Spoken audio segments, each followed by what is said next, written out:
I literally don't even know how to pick you up. Yeah. Because Where'd you start? I don't know how to take your clothes off without wiping poo over your face. I was mortified, as you can imagine. I'm fine! We took 3 mums, gave them 3 bottles of wine from our collection, and here's the result. This one's going down very nicely. We like to top them up. What are we gonna start with? What's this? This is the Babylon's Doron Chenin Blanc. Emma? Cheeky. Don't mind if I do. Maxie? Nice, thank you. Oh look, I've practiced my swill. Give it a sniff. That's lovely. That's really fruity. Now I can see myself on a mum's night out with a little glass of this. See, I was going to do bottle with a straw. The most embarrassing thing that your child has ever done. Where do you start? I've got a whole list of those. Go on. I think what I enjoy most is actually sometimes when you are present when another child throws their parent under the bus, and you can kind of just enjoy that. Enjoy it. Just sit back and enjoy it. Because one of my first memories of that is when my 2 were at preschool. So they met. So they were obviously preschool. So they were about 3 or 4, and they came out. And one of the key workers had come out and spoken to a mum who was stood beside me, and had said, "Oh, we've done some really fun things today. We've talked about family and what they enjoy doing." And as you can see, this is, I won't name him, this is his picture. And there's Daddy playing football, and there's his brother playing football, and there's his mummy with a glass of wine. And she's like, oh my God. Like all the things that I do, I'm quite a fully rounded person, and that's what he chose to talk about. What's your wine of choice? I like a Malbec. Yeah. I do like a Malbec, but I've got a very strict 1 bottle rule. Anything a sip over a bottle, and that's me a goner. I tend to get one that I like and then just drink it and drink it and drink it. I'm not very adventurous when it comes to trying new ones, so tonight is a great experience. This one's going down very nicely. We like to top them up. Let's crack on with the second one. So this is Aldwick Mary's Rose. Cheeky, I'm just going to do mine first. Cheeky little rosé. This is from the West Country, I believe. So you know the... Oh, sorry, I thought that was it. Alright, that's how Because you'll finish off. It's true, yeah. I'll get your pass it drinks. across. Yeah, on mine sweet. Berry-ish. That's very berry-ish. I can imagine drinking this on a summer afternoon, having a barbecue or something like that. Yeah, Yeah, definitely. Nice. In a beer garden. Yeah. Yeah. The best story about your child doing something that they shouldn't be and you can't stop laughing. I've got a cracker. Go. So when they were, I don't know, 4 and 5, we went to stay with friends of ours, and we were sleeping over. They live in Wales, and we were sleeping in their office. So they put a bed out and everything for us. So all the grown-ups put the kids to bed, went to have a meal, got the wine out. Everything's going really well. Kids are quiet, so we're thinking this is good. We got this. We can enjoy our evening. And then my youngest comes in just after we finish our meal. He comes in. He's blue from head to toe. It's like, what's happened? What the hell happened? And he had a pot of paint. And in the office, their little boy had a desk with all his arts and crafts stuff in it. So he'd obviously gone into it and got the paint out and thought, oh, you know, he's only little, he's only 4 or 5, inquisitive. Oh, this feels quite nice. And then he must have touched something. And then, you know, when you do that thing, you're like, oh my God, wipe it off. And then it's all about something else. So we walked into the office and it's all over the walls, all over their brand new beige carpet, God. all over the bedding, all over him. And like, I was mortified, as you can imagine, but they were so cool about it. Like, they were the coolest people in the world. They were like, it's fine, it's kids' paint, it's all washable. So there we all are, at like 9 o'clock at night, scrubbing this carpet. Bless him. Did you ever have the whole thinking it was hilarious taking off their pooey nappy? Oh yes. Ooh. Oh yeah. We've So not had that. Yeah. So we had a post blueberry Oh my God. Wouldn't it be hilarious if I took my nappy off and then just trod all my blueberry poo everywhere? As soon as you open the door, and I can remember it was a summer day, so as soon as you open the door and that hot poo smell hits you and you're like, oh, this is not going to end well at all. And they're both stood like proud as punch by, and like my daughter's just got no nappy, like, what is this? everything, and I've managed to get it in my hair. And I think you do that thing as a parent where you're just literally like, I literally don't even know how to pick you up Where do you I'm start? because I don't know how to take your clothes off without wiping poo over your face. It's just everything tries to go down, and I can just remember picking her up by like a wrist and an ankle, and like putting her in the bath and just hosing her down like she was some kind of farmyard animal because there's no other way to kind of manoeuvre around it. And then literally a week later, I opened the door and my son had done exactly the same, and I was like, oh, come on. But it's one of those moments where you just have to say, whatever, bring it on. Yeah, cheers. It's just tomorrow. What's next? What's the best thing about being a mum? Oh, the best thing about being a mum, it's gotta be like the fun you have, right? It's gotta be. I mean, like. See, I was going to say bedtime. When they're asleep. When they're like exist in my grandparents. Bedtime, fill up the glass, good to go. But no, whatever they do during the day, when you put them to bed at 9, and then they just go, I love you, mummy, and give you a big cuddle. Yeah. Everything's put right, you go, that's what I'm doing. Yeah. My son was about 6 or 7, and he said to me one day, like really seriously, are you the boss at work? And I said, well, I'm self-employed, so yes, I suppose I am. And he was like, oh, right. What is it you do? And I said, well, I'm a mortgage broker, so I help people buy houses. It's a really lovely job. And he was very unimpressed and gave it a big, whatever. And I said, well, actually, it's a really nice job. So, like, when you leave school, you're going to come and work with mummy, and we can help people buy houses together. And he went, well, probably not until I'm 17, and you'll be dead by then anyway. It's kind of like, oh. So I remember thinking, well, at least I've got another 10 good years in me, and I'm great. Yeah, that's right. Chop, chop, chop, chop. That one in each hand, chop back down. Go on then, Maxine, you can. Right, so we've now got the Macedonian wine. Ooh. God. Oh. Smells like Christmas. It smells like Christmas. Like Christmas in a glass. It's Is very. it too early to talk about Christmas? Never too early to speak about Christmas. Never. That's quite crisp as well, actually. I don't think you'd get the old furry teeth situation with that one going on.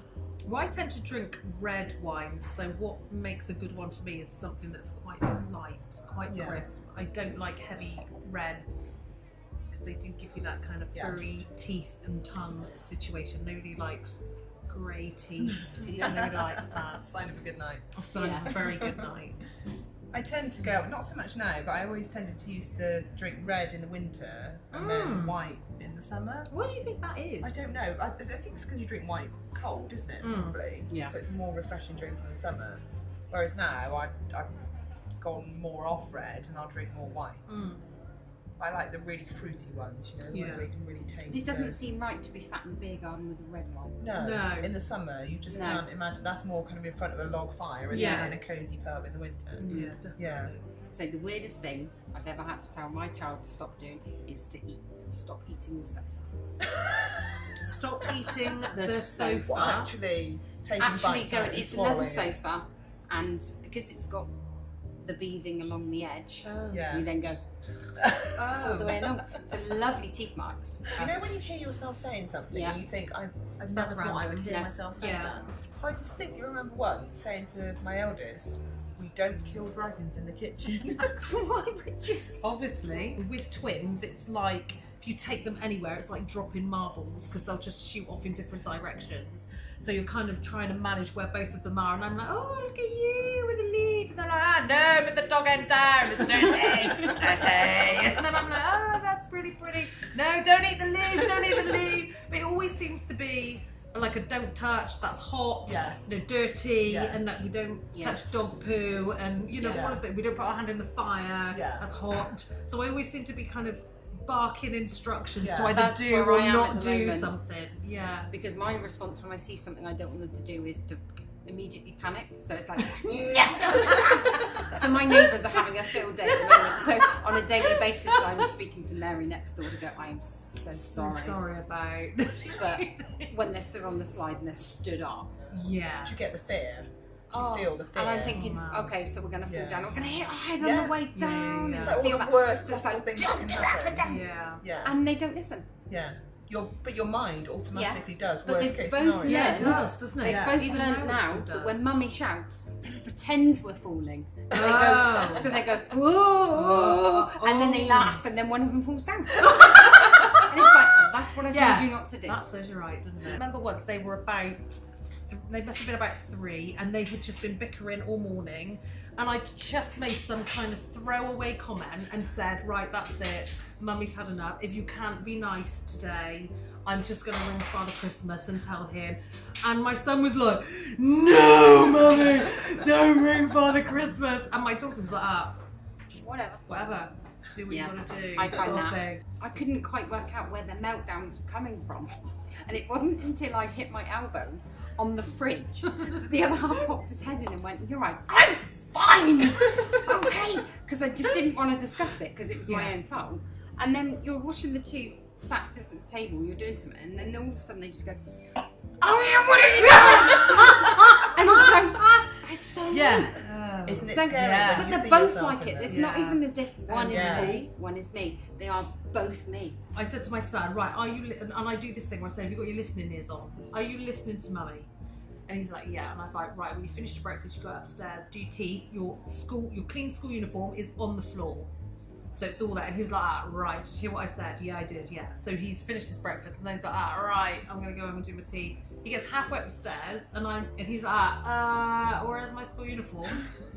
And you know, he's just like, right, did you not hit? We had a conversation literally 5 minutes ago. What did I say to you? You are now 9 years old. What did Mummy just say to you? And he's like, oh, this is gonna be a problem. So Gracie's just stood there. And I said to him, we had a conversation 5 minutes ago. If you can't remember what I said, I'm going to chase you up the stairs with this Hoover, because I was hoovering at the time. I'm going to chase you up the stairs with this Hoover. I'm telling you right now. And he was like, okay, let's focus a little bit like this. So in the end, there's this silence, and Grace, and he was like, is it in the washing basket? And he's really like, I'm just grabbing at straws now. So this is just this silence, and Gracie goes, I'll get the Hoover.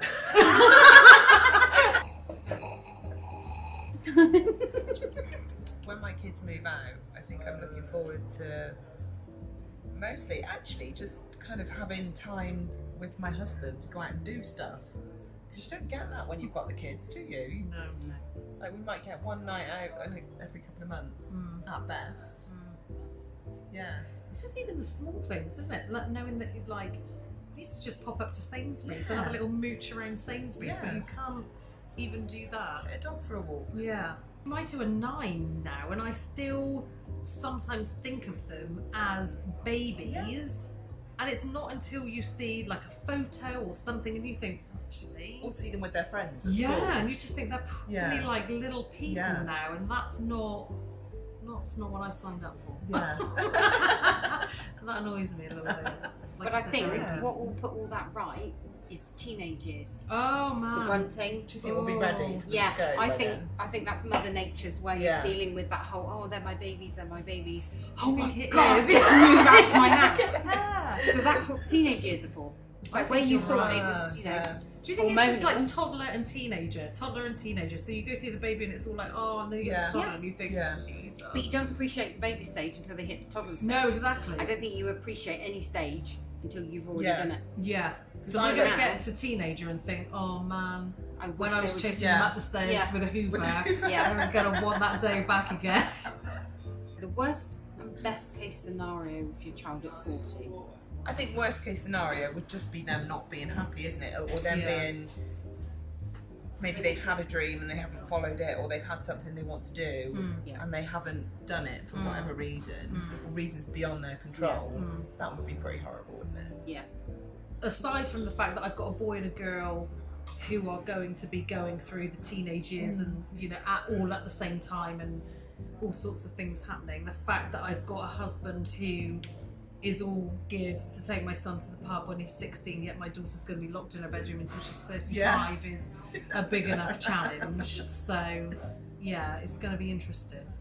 Oh, I'm a little bit envious of my two now. Yeah. Look at the choices that they've got. They've got the world at their feet. This is my drink. So out of 3, I have chosen the red. I'm not going to even attempt to pronounce what it is. And the reason that I've picked this one is because it's incredibly light, it's very fruity, it's incredibly drinkable, it's not going to give me furry teeth. Yeah, and it's really tasty. Nice. So I've chosen the white, the South African white, because I prefer white wine in general, and it's very fruity, very light. I feel like I could quite easily sit in the garden on a nice sunny day and quite enjoy this with my husband. I've gone with the Rickmas Rose. It's very light to drink. It's very fruity, the same as all the other ones, funnily enough. Not normally a rosé drinker, but actually I think that's the one I would go with. Normally I'll go for wines in the supermarket, and I'll go for a wine that I like, and I'll tend to stick with that wine. So it's been really nice to experience different wines, and actually wines from different regions as well. So the red is from Macedonia, and there's the rosé is from Somerset, so it's quite nice to experience wines from different regions. They tend to kind of stick to the more kind of New Zealand, Australian wines. So it's not something that I'd normally do, but it's definitely something that's kind of opened my mind a little bit, and yeah, it's really good to experience different wines. If you'd like to try the wines in this video, go to novelwines.co.uk. And if you know someone that loves wine and would be great for this show, share this video.